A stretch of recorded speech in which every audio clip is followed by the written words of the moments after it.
কথাটা তো আমি এখনও বলছি, আগেও বলেছি যে এরা বিশেষ করে পল্লবী এলাকাটা, এর আগেও আপনারা লক্ষ্য যদিও কেউ কেউ বলেছেন এটা কিশোর গ্যাং বা কিশোর অপরাধ, আসলে কোনোটাই কোনো কিশোর অপরাধ না, কিশোর গ্যাং না। এটা একটা মানে নতুন একটা ফেনোমিনা। কোথাও কোনো হত্যাকাণ্ড ঘটলেই এটাকে বলে কিশোর অপরাধ।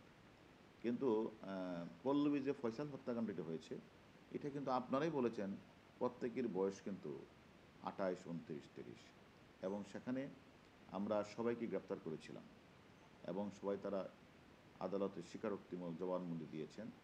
এবং এই পল্লবীতেই আমরা, এই ঘটনাটাই ছিল এলাকার আধিপত্য বিস্তার, মাদক ব্যবসাকে ঘিরে। আবার ঠিক এখনও প্রথম তারা পাবেল হাবিবকে তারা মারধর করেছে, সে সংক্রান্ত মামলা রুজু হয়েছে, সেটাও এলাকা আধিপত্য বিস্তার, মাদক ব্যবসাকে ঘিরে।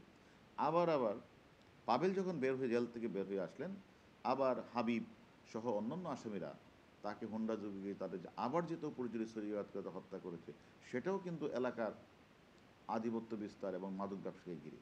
আমি মনে করি আমাদের একদিকে যে হত্যাকাণ্ডটি যেহেতু হয়েছে সেই সংক্রান্ত আসামিরা গ্রেপ্তার হয়েছে, পাশাপাশি আমাদের ডিবি এবং থানা পুলিশের মূল অভিযানই হচ্ছে এলাকা থেকে যারা সকল কিশোর গ্যাংয়ের সাথে জড়িত যে সকল অপরাধী তাদেরকে গ্রেপ্তার করা, যারা মাদক ব্যবসার সাথে জড়িত, চাঁদাবাজির সাথে জড়িত, বড় বয়স সম্পৃক্ত থেকে তারা আকাম করে যাচ্ছে, সকলকে আমরা আইনের আওতায় নিয়ে আসছি। বাকি যারা রয়েছে তাদেরকে আমরা শীঘ্রই গ্রেপ্তার করব।